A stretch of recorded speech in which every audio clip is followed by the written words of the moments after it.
O que não faz uso da vara odeia seu filho, mas o que o ama, desde cedo o castiga. Provérbios 13, 24.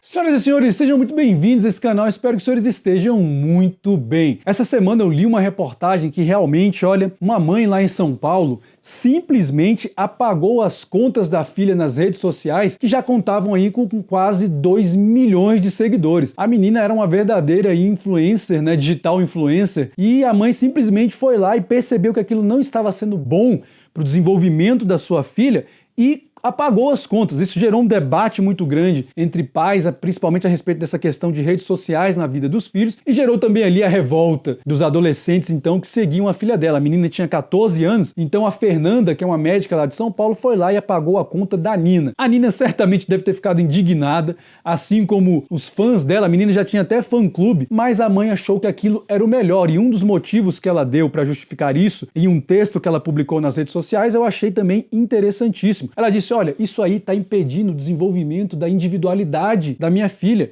Ela está numa fase muito importante e ela não pode se tornar refém de aprovação e de validação social. E a gente sabe que as redes sociais, elas são assim realmente um péssimo ambiente. Começamos realmente a ter ali uma necessidade de aprovação nas nossas redes sociais, principalmente, né, a pessoa quando produz conteúdo para a internet. Então, muitas vezes ela se torna refém do grupo ao qual ela serve ali com o conteúdo dela. E olha só, não é só adolescente e criança que eu vejo se tornando refém, não. Tem muita gente aqui na plataforma, por exemplo, que eu percebo que acaba se tornando refém do público ali, dos inscritos no canal dele ou dela, né? E a pessoa acaba muitas vezes até deixando de lado aspectos mais assim de autenticidade e de verdade naquilo que ela realmente acredita para simplesmente agradar o público. Então isso é horrível. Eu não vou ler aqui a reportagem, mas vou deixar aqui na descrição do vídeo um link, acho que vale muito a pena ler. Ela fez um texto interessantíssimo, portanto eu convido aí todos que quiserem ler ali. Eu acho que nós como pais realmente devemos pensar mesmo a respeito dessa questão. Olha, o desenvolvimento da nossa individualidade é algo fundamental e as redes sociais realmente são vilãs nesse processo. Aqui no canal mesmo, se eu fosse depender da validação dos inscritos, eu estava perdido, porque aqui eu tenho MGTOW, eu tenho tradicionais conservadores, eu tenho cristãos, eu tenho ateus, eu tenho mulheres aqui que são contra o feminismo, tem algumas feministas também. Então, olha, é um público assim tão heterogêneo que eu estaria perdido. Principalmente quando eu comecei então a fazer uma crítica aí à monogamia e a falar do amor expansivo, aí que as hostilidades e ao mesmo tempo o amor começou a se manifestar aqui de forma cada vez mais contraditória, né? E às vezes pessoas que até estariam em grupos opostos se uniram, porque aí é quase uma unanimidade que definitivamente esse processo aí do amor expansivo e da monogamia, as pessoas são unânimes em se opor a isso. Mas enfim, então tá de parabéns essa mãe, estou plenamente de acordo com ela. Nós cristãos, né, nós pais, independente de ser cristãos ou não, nós devemos ter sim autoridade sobre a vida dos nossos filhos para os educarmos de acordo com aquilo que nós achamos importante. Esse texto que nós lemos no começo é muito claro: não retenha a vara. É claro que ali está sendo dito a respeito de disciplina no sentido amplo, mas, meu amigo, se precisar dar umas palmadas do bumbum também, nós não devemos pensar duas vezes. Tem uma linha da psicologia hoje que diz: não, você não pode, né, dar palmadas na bunda da criança, isso é castigo físico. E já tem linhas dizendo que nem castigar realmente é necessário, porque a criança não entende, você não deve castigar. Meu amigo, não caia nessa conversa. Às vezes eu ouço aquela Roseli Saião falando, eu penso, cara, sinceramente, em que mundo essa mulher tá? E olha que ela teve 2 filhos, né? Eu gostaria realmente de saber como ela conseguiu lá criar os filhos dela. Olha, não caia nessa conversa. Se você que é pai tiver que ir ali realmente castigar o seu filho e apagar, por exemplo, as redes sociais deles, não pensem 2 vezes, porque depois, quando a bomba explode, esse pessoal da educação liberal, sem castigo, sem punição, eles não vão estar lá do seu lado não, meu amigo. É você que vai ter que segurar o rojão. Então não pense 2 vezes. Agora, por outro lado, o que é que me preocupa? E eu gostaria de compartilhar então rapidamente com vocês essa preocupação aqui.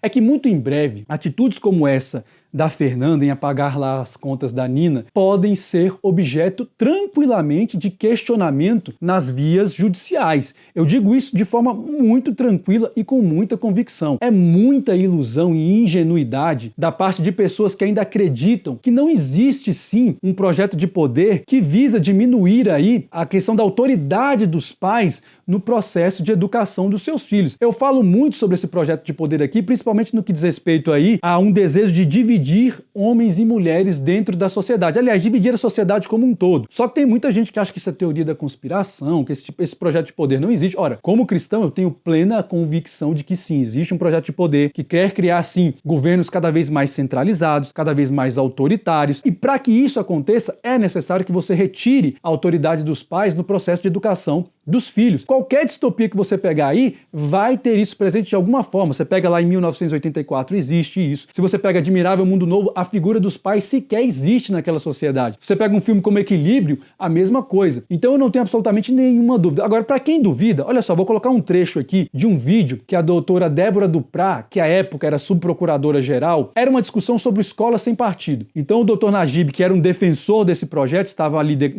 discutindo com a doutora Débora, que se opunha ao projeto. Presta atenção nessa fala da doutora Débora Duprá. E há um outro aspecto, para eu não me alongar demais, é essa percepção equivocada de que a criança pertence à família, que a família tem um poder absoluto sobre a criança.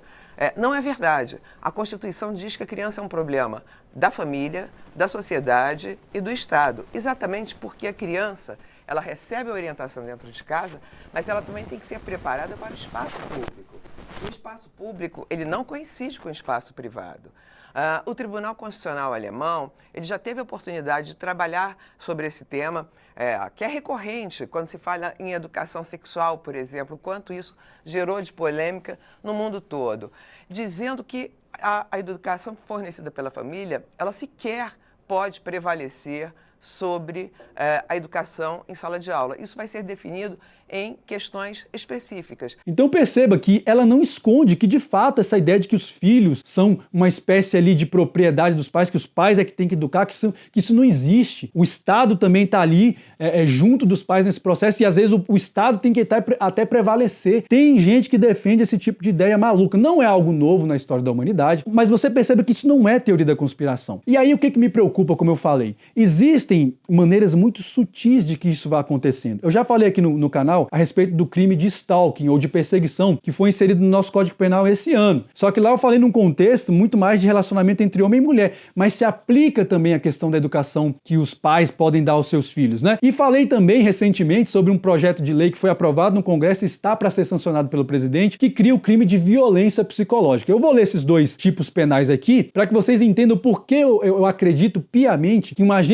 agente estatal mal intencionado pode no futuro querer utilizar esses tipos penais para iniciar uma investigação criminal contra a Fernanda, por exemplo. Então o artigo 147A, né, que criou o crime de perseguição, diz o seguinte, olha, perseguir alguém reiteradamente ou por qualquer meio, ameaçando-lhe a integridade física ou psicológica, restringindo-lhe a capacidade de locomoção ou de qualquer forma, invadindo ou perturbando sua esfera de liberdade ou privacidade. Reclusão de 6 meses a 2 anos e multa. A depender da interpretação que um agente estatal mal intencionado der isso aqui, eu pergunto, a Fernanda poderia ou não poderia estar inserida nesse tipo penal aqui? Ela estaria ou não ali perseguindo, entre aspas, a esfera de liberdade ou de privacidade da filha dela? Por sua vez, o projeto que criou aí a violência psicológica contra a mulher estabelece o seguinte, né? Causar dano emocional à mulher que a prejudique e perturbe seu pleno desenvolvimento ou que vise a degradar ou controlar suas ações, comportamentos, crenças e decisões mediante ameaça, constrangimento, humilhação, manipulação, isolamento, chantagem, ridicularização, limitação do direito de ir e vir ou qualquer outro meio que cause prejuízo à saúde psicológica e autodeterminação. Olha só, novamente, será que a Fernanda não poderia ser enquadrada aqui por uma interpretação aí extensiva de um agente estatal mal intencionado? Então percebam que é muito sutil a maneira como esses tipos penais abordam certas questões. Ora, a subjetividade e o tipo vago que eles criam permite plenamente que uma pessoa como a Fernanda aí que apagou as redes sociais da Nina seja investigada por abuso psicológico ou pelo crime de perseguição. É claro que o crime de perseguição ele exige aí uma representação por parte do ofendido, né, ou da ofendida. Agora você imagina que, eu acredito que a Nina, como eu falei, não tenha ficado muito feliz com a atitude da mãe dela. Então você imagina que ela naquele rompante de uma adolescente revoltada vá a uma delegacia e diga, olha, a minha mãe tá me perseguindo, a minha mãe apagou as minhas contas nas redes sociais, eu já tinha quase 2 milhões de seguidores, é provável que ela já até estivesse aí auferindo alguma renda, e aí, olha só, a mãe dela vai estar em maus lençóis, cara. A Fernanda ia aí começar a responder, talvez não desse em nada, ainda. Mas pode ser que no futuro, com o avanço dessa agenda que quer realmente retirar a autoridade dos pais sobre os filhos, isso piore. A Érica Cocai, que é uma deputada aqui do Distrito Federal, tinha um projeto aí há um tempo atrás a respeito de questão de gênero e transexualidade para que o adolescente pudesse decidir essas questões ao arrepio da vontade dos pais, cara. Porque nós não estamos falando de intervenção cirúrgica. Existe um processo e um protocolo do Ministério da Saúde que assegura a presença de psiquiatra, de clínico, de assistente social, de endocrinologista, para acompanhar as pessoas que se sentem ou que têm uma identidade de gênero que não corresponde ao seu próprio corpo. E aí digo isso, que isso é fundamental ser assegurado, inclusive para adolescentes, a partir de uma decisão judicial. Por quê? Porque esses adolescentes precisam ser acolhidos para que possam ser acompanhados. Isso pode resultar ou não em uma cirurgia. Não vamos ser inocentes. Esse tipo de coisa existe sim. Existem pessoas que querem retirar a autoridade dos pais na educação dos filhos. Você pode achar que isso é teoria da conspiração. Isso é um problema seu. Esse projeto de poder está em andamento. Muitas vezes ele utiliza mecanismos muito sutis, só que o que eu percebo é que muitos cristãos não estão entendendo isso. Às vezes nós pegamos tipos penais como esses e elogiamos. Olha, mas que coisa. Um crime ali de perseguição psicológica ou de violência psicológica, um crime de perseguição. Só que a sutileza está por trás dos objetivos. Pais mau caráter sempre foram punidos. Sempre existiu punição para esse tipo de coisa. Agora você percebe que as coisas vão ficando cada vez mais sutis e nós, como cristãos, muitas vezes não nos atentamos, né? Nós simplesmente aprovamos esse tipo de coisa, sabendo que no fundo, não sabendo, aliás, que no fundo, serão muito ruins para nós, né? São questões muito sutis. Portanto, cristãos, nos atentemos para o tipo, sabe, de ideologia ou para o tipo de proposta política que nós muitas vezes apoiamos. Quem são essas pessoas que nós colocamos no Congresso Nacional? Porque eles fazem leis que muitas vezes vão se voltar não só contra nós enquanto cristãos, mas muitas vezes contra nós enquanto pais. Portanto, abramos os nossos olhos e entendamos as sutilezas desses projetos de poder, porque cedo ou tarde